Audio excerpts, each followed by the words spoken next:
Lave's lame movies of 2016, or disappointing movies really. Hello Internet, my name's Lave. Now first of all, Happy New Year. I hope 2017 is a fantastic year for you. Unfortunately, I'm not done with 2016 yet. I've still got my worst films of the year to talk about, so let's get on with it. As I said in my top 10 favourites list of 2016, I didn't get to see every film this year as much as I would have liked to. I do have work and other commitments, but sometimes I have to pick my battles. If it's a choice between films like Ben-Hur and Hell or High Water, of course I'm going to choose films like Hell or High Water. Fortunately, that means that I've missed a lot of films this year. It sounds like I've dodged quite a lot of bullets like these films, so if you're wondering why these aren't on my list, it's because I haven't seen them. And as I said in my top 10 list, this is my pick for the worst. It's completely subjective. Plus, there are a couple of films that probably should be on this list, but by very definition, they didn't disappoint me as much as I thought they were going to, and that's these two. I'm sorry. And there are a couple of dishonourable mentions. I was actually quite disappointed with the Jason Bourne film, Please Don't Hate Me. And I was also disappointed with Batman v Superman. Now, before all the DC haters be like, you fucking prick, I also was really disappointed with X-Men Apocalypse. So, and that's it. Let's just get on with this list. Let's get over and done with. Number 10. Okay, so at number 10 is a film I guarantee the majority of you have never heard of. It's a film called Dare to Be Wild. I have to say I admire anyone who has made a film. It's hard enough to make a film, let alone a good film, and I think the director had very good intentions with this, but I really don't think they knew if they were making a romantic comedy or just a romantic drama. It didn't really work as either of them. I found it really boring. Plus, it's a film about horticulture, and I went to a press screening of this and turned round to some journalists who were into gardening and horticulture, and they said they got that side of it completely wrong as well. So I really don't know who this film was for, but that's why it's my number 10.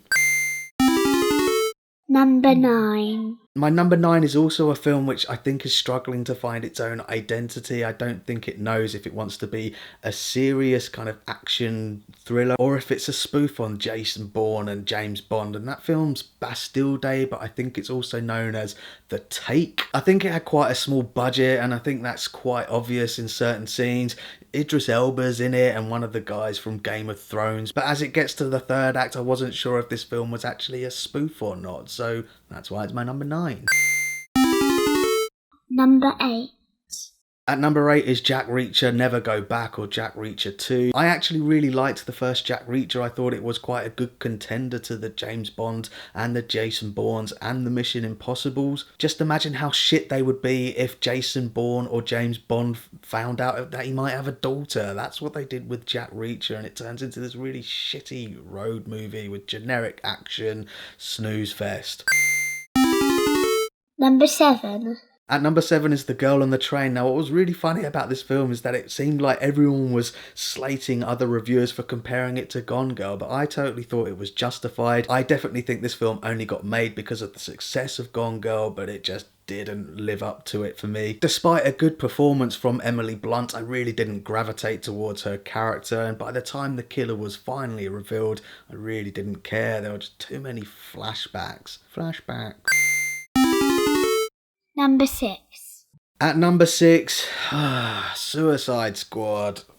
I was really hoping that this was going to be the one that kickstarted the DC cinematic universe, but it's very clear that there's too many cooks in the kitchen. I think in my review I went a bit easy on it because I went out and got the extended edition thinking that there might be something there to grasp onto, but the second time around I was like, why did I buy this on Blu-ray? Come on, Wonder Woman.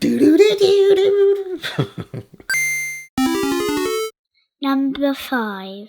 At number 5 is Oscar-winning director Ron Howard with Inferno. What the actual fuck? I quite like the Da Vinci Code, Angels and Demons, but this one, so paint by numbers. I swear there are a couple of occasions in this film where they're cornered in this room and it's like, how are they going to get out? And then they just go out that door there. Honestly, so dramatic. Number 4. Coming in at number 4 is a film that I desperately wanted to love, if not for me, then for my parents, particularly my dad and that generation who used to watch Dad's Army. I think they assembled a really good cast and I think they did a good job, but it just wasn't funny enough. As I said in my review, I thought that they got the basic premise and thought, yeah, that's okay, but then they just didn't make it funny. They didn't fill in any other jokes. I found it really painful to sit in a cinema full of other people who clearly loved the original TV series, but it was just silent, no laughing whatsoever. What a shame. Number 3.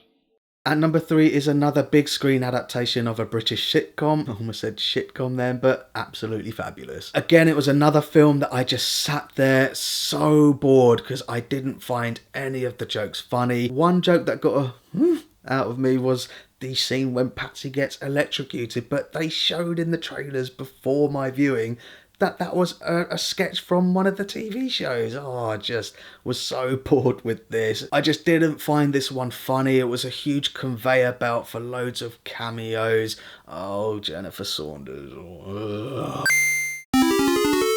Number 2.